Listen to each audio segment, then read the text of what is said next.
बड़ी भाभी किसके साथ रहेंगी? पति के जाने के बाद पत्नी का अस्तित्व। बड़ी भाभी किसके साथ रहेंगी, इस बात को लेकर दोनों देवरों में बहस छिड़ी थी। पता नहीं इस बहस का कोई हल निकलने वाला था या बड़ी भाभी को अपनी अपनी मजबूरियों की दास्तां इस बहाने सुनाई जा रही थी। बड़ी भाभी पत्थर की बुत बनी बैठी थी। उन्हें होश भी नहीं था कि क्या हो रहा है। बड़े भैया का देहांत हो गया था। उनकी अपनी संतान तो थी नहीं, अब बड़ी भाभी ही बची थीं। यह वही भाभी थीं जो 16 साल की उम्र में ब्याह के घर आई थीं। आते ही उनकी झोली में 5 बच्चों की सौगात आ गई थी। भाभी माँ बन गई थी। छोटा देवर कोई 3 साल का रहा होगा। उसके जन्म के समय ही सासू जी का देहांत हो गया था। तब बड़े भैया 15 साल के थे। फिर 3 बहनें और 2 भाई। ससुर जी अकेले पड़ गए। उन्होंने खुद ब्याह करने के स्थान पर बड़े भैया का ब्याह कर दिया। बहू आ गई। सौभाग्य से बहू परिवार को साथ लेकर चलने वाली मिली। फिर 2 साल के अंदर ससुर जी भी अनंत यात्रा पर चले गए। अब सारा दारोमदार बड़े भैया और भाभी पर आ गया।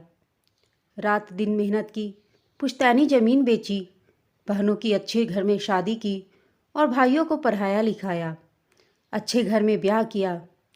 अब सब शहर में नौकरी कर रहे हैं, लेकिन चिंता और रात दिन की मेहनत बड़े भैया को लील गई। जिसने इनके लिए अपना जीवन दांव पर लगाया, यहाँ तक कि अपनी संतान पैदा करने के बारे में भी नहीं सोचा, आज वही एक अदत्त प्राणी को लेकर बहस कर रहे थे। भाभी कमरे में बैठी सब सुन रही थी। मन में कुछ टूट रहा था। और फिर चलो भाभी से पूछते हैं कि वे किसके साथ रहेंगी। कहते हुए दोनों देवर देवरानी भाभी के कमरे की ओर चल दिए। देखा भाभी कमरे में नहीं थी। अब ये कहाँ चली गईं? भाभी, ओ भाभी। कोई जवाब नहीं मिला। पूरा घर ढूंढ लिया। तभी छोटे देवर की पत्नी जोर से बोली, इधर आओ, देखो ये क्या है। सब भाभी के कमरे में पहुँचे। देखा कुछ कागज़, थोड़े से जेवर और घर की चाबियाँ रखी थी। टूटे फूटे शब्दों में एक कागज़ पर चंद लाइनें लिखी थीं। ये सब तुम आपस में बांट लेना, हमें ढूंढने की कोशिश न करना। तुम्हारे भैया कभी तुम्हें दुखी नहीं देखना चाहते थे। मुझे लेकर आपस में मत लड़ो, ये उनका अपमान होगा। खुश रहना, मैं कभी तुम लोगों को लड़ते हुए नहीं देख सकती।